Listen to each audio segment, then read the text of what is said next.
Hi, நான் பிரியா.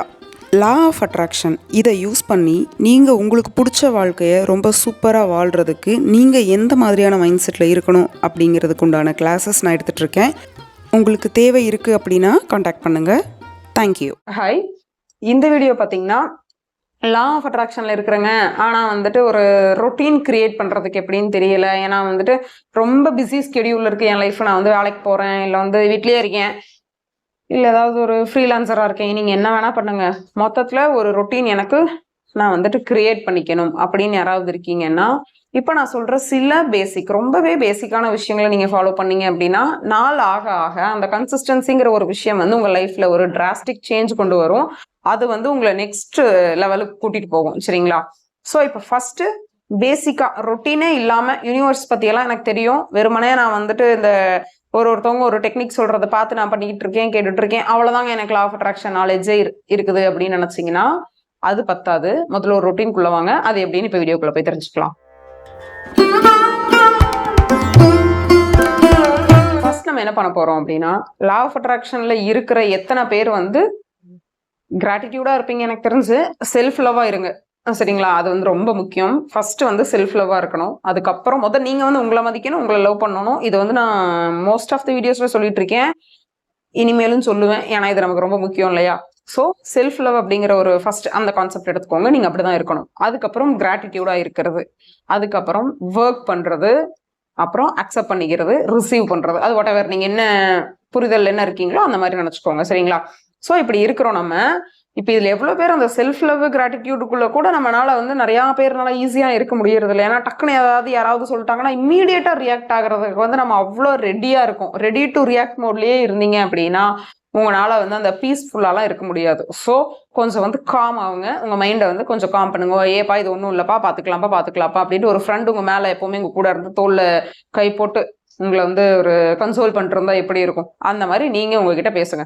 இதுல என்ன ரொட்டீன் ஃபர்ஸ்ட் நம்ம பார்க்க போறோம்னா, இப்போ நான் சொல்ற ரொட்டீன் வந்து எவ்வளோ பேருக்கு அவ்வளோ ப்ராக்டிக்கலி பாசிபிளா இருக்கும்னு தெரியல. இருந்தாலும் ஃபர்ஸ்ட் வந்து ஏர்லி மார்னிங் நீங்க வந்துட்டு அலாரம் வச்சு எந்திரிங்க. இப்போ வந்துட்டு இல்லைங்க நான் வந்துட்டு நைட் ஷிஃப்ட் போறேன், காலையில என்னால் எந்திரிக்க முடியாது அப்படின்னா, இப்போ நான் சொல்ற அதே விஷயத்த முடிஞ்சவங்கனால ஈவினிங் ரொட்டீனோ இல்லை ஆஃப்டர்நூன்ல அந்த மாதிரி ஏதோ ஒன்று நீங்க பண்ணி தான் ஆகணுங்க. ஏன்னா வந்து ஆப்ஷனே கிடையாது. நம்ம வந்துட்டு ரொம்ப லிபரலா நீங்க இப்படி கூட பண்ணுங்க அப்படி கூட பண்ணுங்க நம்ம சொல்றோம் தான். முடிஞ்ச அளவுக்கு நான் அப்படி சொல்லுவேன், மொத்தத்துல நீங்க பண்ணுங்க அப்படின்ட்டு. ஆனா அப்படி நம்ம எல்லா விஷயத்தையுமே நீங்க வந்து உங்க இஷ்டத்துக்கு பண்ணுங்க, உங்க டைம் படி பண்ணுங்க அப்படின்னு நம்ம சொன்னோம்னா அதுவே ஒரு லெத்தாஜிக் ஆயிரும். ஏன் நான் சொல்றேன்னா, ஒரு லைஃப் இருக்கு, நீங்க பாட்டுக்கு வாழ்ற வரைக்கும் பிரச்சனை இல்லை.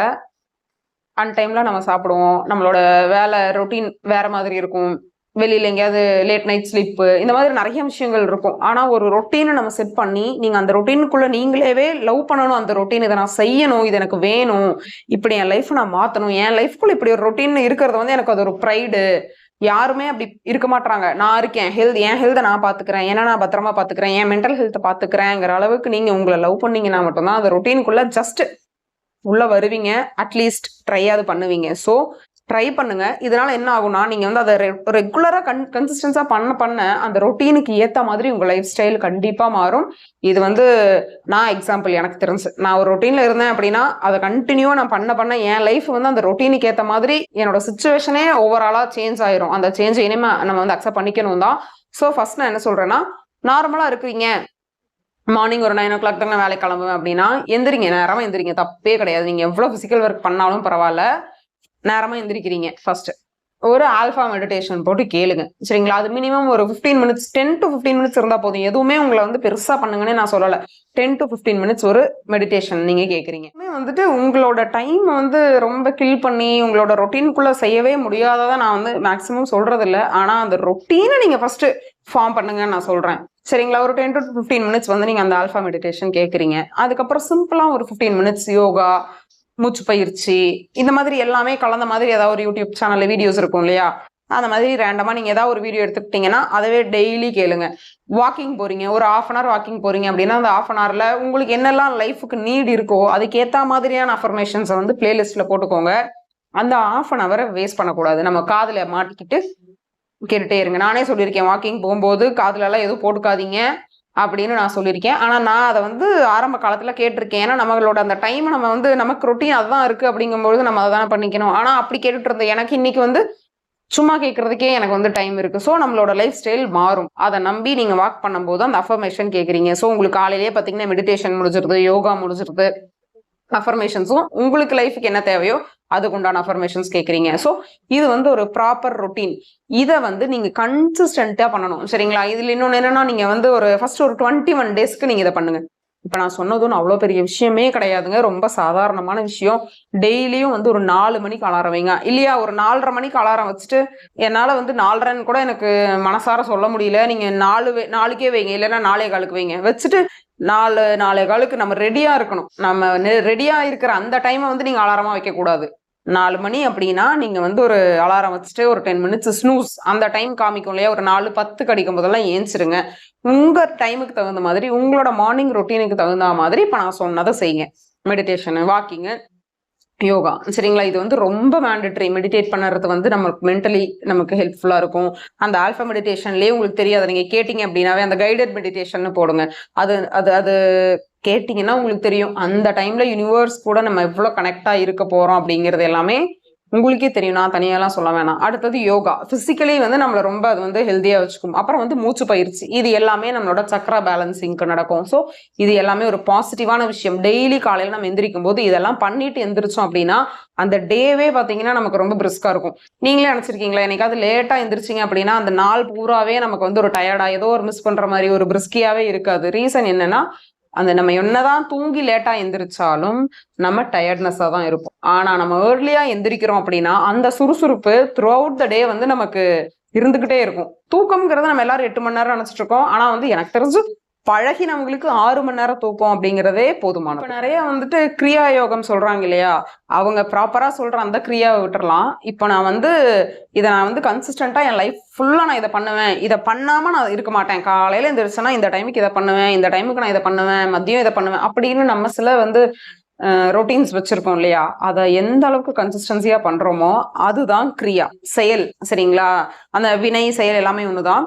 ஸோ வந்துட்டு அதை நம்ம அவ்வளோ ப்ராப்பரா பண்றோம் அப்படின்னா யூனிவர்ஸ் வந்து கண்டிப்பா நோட் பண்ணுவாங்க. ஏன்னா ஒரு இத்தனை லட்சம் பேர் எப்படியோ வாழ்ந்துட்டு இருக்கான், அதுல ஒரு சில ஆயிரம் பேர் இப்படி வாழ்ந்துட்டு இருக்காங்க. ஓகே, அவங்க ஏதோ நம்ம கிட்ட சொல்ல வராங்க, நம்ம கிட்ட ஏதோ பேச வராங்க போல, கனெக்ஷன் மேக் பண்றாங்க அப்படிங்கிற விஷயம் வந்து யூனிவர்ஸ்க்கு நம்ம தெரியப்படுத்துறது. எப்படி தெரியப்படுத்துவோம்? நீங்க வந்து தமிழ்லையோ, இங்கிலீஷ்ல, ஸ்பானிஷ்ல, பிரெஞ்சுல, மலையாளம் எதுல பேசுனீங்கன்னாலும் அவங்களுக்கு புரிய போறது இல்லை. அவங்களுக்கு புரிஞ்ச ஒரே மொழி பார்த்தீங்கன்னா எமோஷன்ஸ் மட்டும்தான், அந்த உணர்வுகள் தான். நன்றி உணர்வா இருக்கணும். முக்கியமா கிராட்டிடியூடுக்கான செல்ஃப் அஃபர்மேஷன்ஸ் இருந்தா கேளுங்க. நான் சொல்ல மறந்துட்டேன். யோகா பண்றீங்க, என்ன மெடிடேஷன் பண்றீங்க, அதுக்கப்புறம் அஃபர்மேஷன் கேட்குறீங்க இல்லையா, வாக்கிங் போயிட்டே, தயவு செஞ்சு இதுக்கெல்லாம் முன்னாடி எந்திரிச்ச உடனே எழுதுங்க. கிராட்டிடியூட எழுதுங்க. டெய்லி ஒரு 15 பாயிண்ட்ஸ் எழுதுனீங்கன்னா போதும். அதுவும் எப்படி எழுதணும்னா, இன்னைக்கு நீங்க ஸ்டார்ட் பண்ண டே 1 போட்டு இன்னைக்கு ஸ்டார்ட் பண்ண வேண்டாம். உங்களோட நீங்க பிறந்ததுல இருந்து உங்களுக்கு விவரம் தெரிஞ்சிருக்கும் இல்லையா, இந்த வயசுல எனக்கு இவங்க இதை பண்ணி கொடுத்தாங்க, அந்த வயசுல அவங்க எனக்கு அதை பண்ணாங்க, நல்லது பண்ணியிருக்கலாம், கெட்டது பண்ணியிருக்கலாம். சின்ன வயசுல இருந்து இன்னைக்கு வரைக்கும் உங்களுக்கு யாரெல்லாம் என்னெல்லாம் பண்ணாங்களோ அதை அப்படியே ஞாபகத்துக்கு கொண்டு வந்து 15 பாயிண்ட்ஸ் ஒரு டைரியில 1 2 3 4ன்னு 15 பாயிண்ட் எழுதுறீங்க. நல்லது பண்ணியிருந்தாங்கன்னா இவங்க இதை பண்ணாங்க, இந்த அங்கிளுக்கு தேங்க்யூ. இதை பண்ணியிருக்காங்க இந்த ஆண்டி, தேங்க்யூ. இது மாதிரி என்ன ஹர்ட் பண்ணிட்டாங்க, அவங்களுக்கு தெரியாம தான் ஹர்ட் பண்ணாங்க, பரவாயில்ல, இட்ஸ் ஓகே, நான் வந்து அவங்கள மன்னிச்சிட்டேன், அதனால நானும் ஹாப்பி ஆயிட்டேன். இப்படின்னு ஒரு லைனு திருக்குறள் மாதிரி நீங்க வந்து அந்த 7 சீர் வச்சு எழுதினா கூட போதும். நீங்க வந்துட்டு நீளமாவோ பேராகிராஃப் எல்லாம் எழுதி காலையில இருக்க நம்ம டைமை வந்து நீங்க ஒன்றும் கன்ஃபியூஷன் அதெல்லாம் நீங்க பண்ணவே தேவையில்லை. கன்ஃபியூஷனே தேவையில்லை. 15 பாயிண்ட் நறுக்குன்னு எழுதுறீங்க. சின்னதா எழுதுனா போதும், 1.5 அடி எழுதுனா கூட போதும். ஆனா எப்படி ஸ்டார்ட் பண்றீங்க கிராட்டிடியூட? உங்களோட சின்ன வயசுல இருந்து நீங்க எழுதணும். ஒண்ணு யோசிச்சு எழுதும் பொழுதே பாத்தீங்கன்னா உங்களுக்கு சின்ன வயசுல இருந்து நடந்த எல்லா விஷயங்களும் உங்களுக்கு ரீகலெக்ட் ஆகும் பொழுது நல்ல விஷயங்கள் நிறைய உங்களுக்கு ஹாப்பியான தருணங்களா இருந்திருக்கும். அதுவும் பாசிட்டிவ் சைன். கெட்ட விஷயங்கள் நெகட்டிவ் அவங்களால மறக்க முடியாம இருந்திருக்கும். அதை நீங்க யோசிச்சு பார்க்கும்பொழுது அவங்களை நீங்க மன்னிச்சிடுறீங்க, மனசார மன்னிச்சிருங்க. இப்ப அதனால என்ன, உங்களுக்கு நீங்க நல்லா தானே இருக்கீங்க, இன்னுமே ஹெல்த்தியா இருக்கேனே, இன்னுமே நான் வந்து ஒரு ரூஃபு கீழே இருக்கேனே, நான் நல்லா இருக்கேனே, கை காலில் இருக்கு, நல்லா மூச்சு வாங்குறேன், நல்லா வந்துட்டு என்னாலேயே என் வேலையை செஞ்சுக்க முடியுதுன்னு இவ்வளோ இருக்கு. நம்மளை பத்தி நம்ம பாசிட்டிவா நினைக்கவே, இதுல யாரோ ஒருத்தர் நம்மளை ஹர்ட் பண்ணிட்டாங்கன்னு நம்ம நெகட்டிவ் ஆகிற அளவுக்கு அன்கான்சியஸ் பீப்புள் நம்ம இல்லை.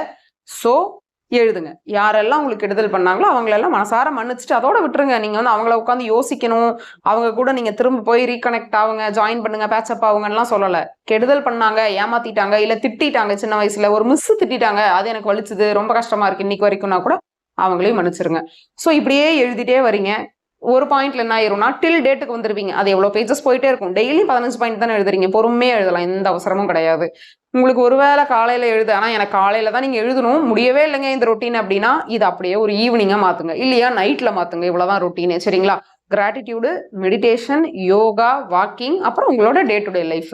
இதுதான் இந்த சிம்பிள் ரொட்டீன் உங்களால பண்ண முடியும் நான் நம்புறேன். கண்டிப்பா நீங்க இதை பண்ணணும். நானும் ப்ரே பண்ணிக்கிறேன். லைஃப் நிஜமாவே ஒரு சூப்பர் வேற லெவல்ல இருக்கும். தேங்க்யூ.